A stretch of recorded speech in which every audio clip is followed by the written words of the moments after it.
Peter Jackson's outrageously over-the-top parody of the splatter horror movie Be Warned. From the start, the film contains blood, guts, and some horribly dark humour. This is most certainly extreme cinema. First, a few words from Mark Kermode on the film that will leave you brain dead. The end of civilization as we know it.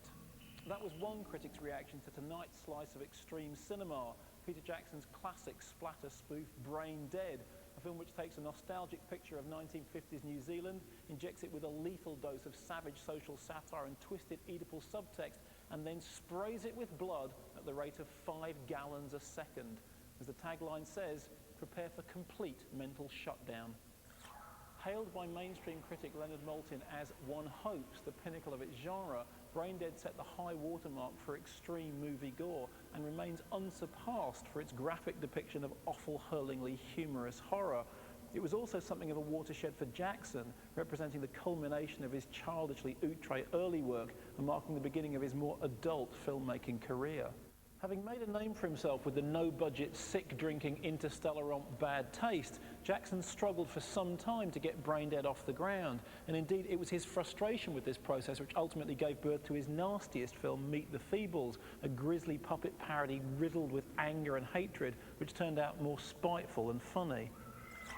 There's none of that pent-up aggression in Braindead, which, despite its extraordinarily high gore quotient, remains joyously upbeat and entertaining from start to finish. Its completion also seemed to pacify something in Jackson's soul, finally getting it all out of his system and allowing him to turn his attention to projects like the beautifully understated Heavenly Creatures, the hugely underrated The Frighteners, and now, of course, the eagerly awaited Lord of the Rings. As for Braindead, perhaps the most astonishing thing about it was the open-mindedness of the British censors, who had previously locked up zombie classics like George Romero's Dawn of the Dead, but who for once got the joke when it came to classifying Jackson's knockabout romp.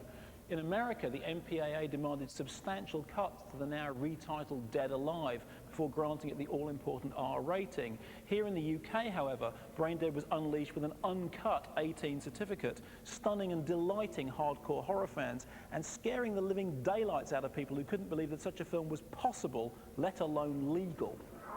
It's that unexpurgated version that we're serving up here tonight on Extreme Cinema. If you thought chainsaws were bad news, wait till you see what these guys get up to with a power mower. You won't believe your eyes or your stomach. Enjoy.